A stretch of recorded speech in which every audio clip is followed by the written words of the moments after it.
Sketched and animated videos are used beyond storytelling for education, marketing, explainers, entertainment, presentations, and social media content. They simplify complex topics, enhance presentations, and perform well on social media platforms.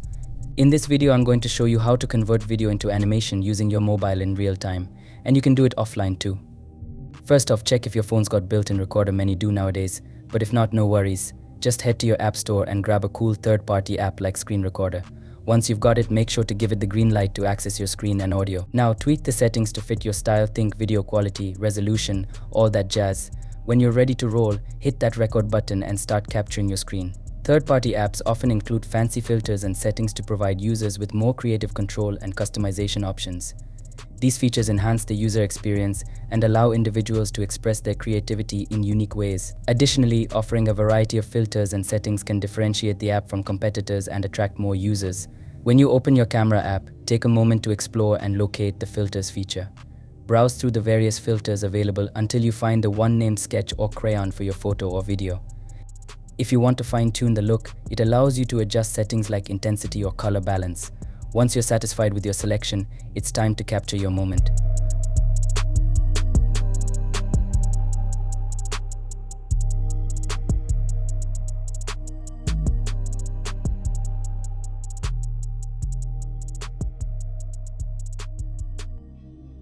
It's all about capturing great moments with your smartphone. Here's a quick rundown to help you get started. Planning ahead is essential.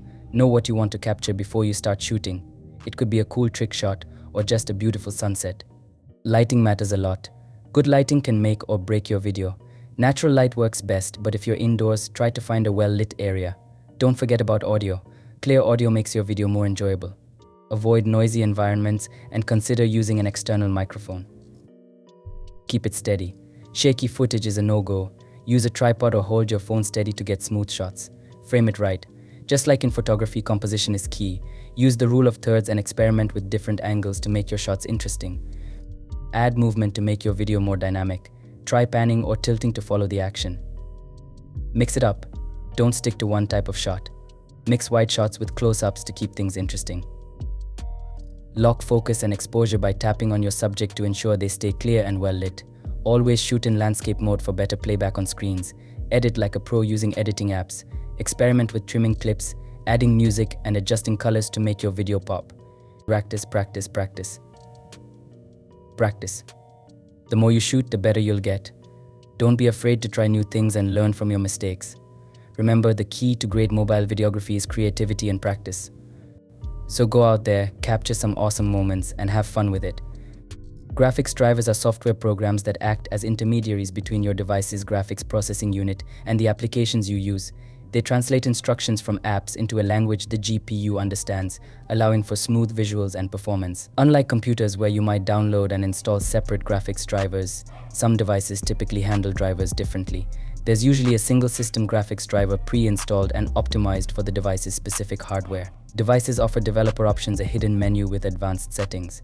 Within these options, you might see a section for graphics driver. This could show system graphics driver. This is the standard pre-installed driver. Downloading and installing additional drivers might not always guarantee significant improvement.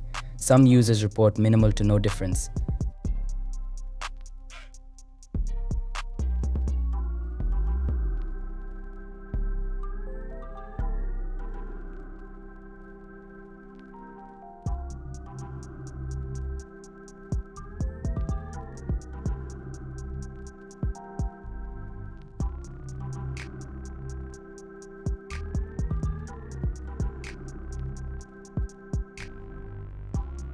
If the camera app is already open and actively displaying the feed, then technically a screen recorder would be capturing what the camera sees. Screen recorders often offer more control over the recording. You can choose to capture the entire screen or just a specific area, which can be helpful if you only want to record the camera feed and not other elements on the screen. Also, they have features beyond basic recording. You can mute your microphone, add annotations, or narrate while recording the camera feed.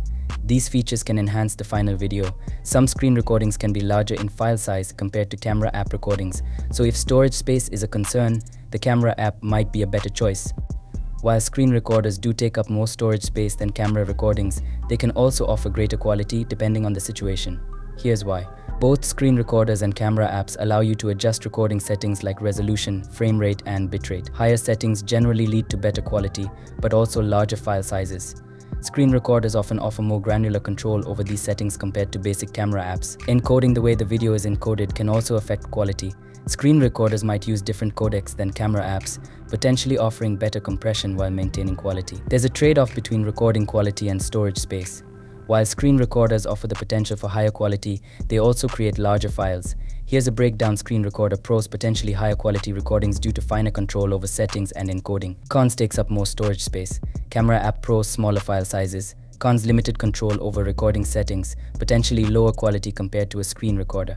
Finding the right balance: the ideal approach depends on your needs. Here are some questions to consider. How important is video quality? If capturing every detail is crucial, a screen recorder with higher settings might be worth the extra storage space. How much storage space do you have available?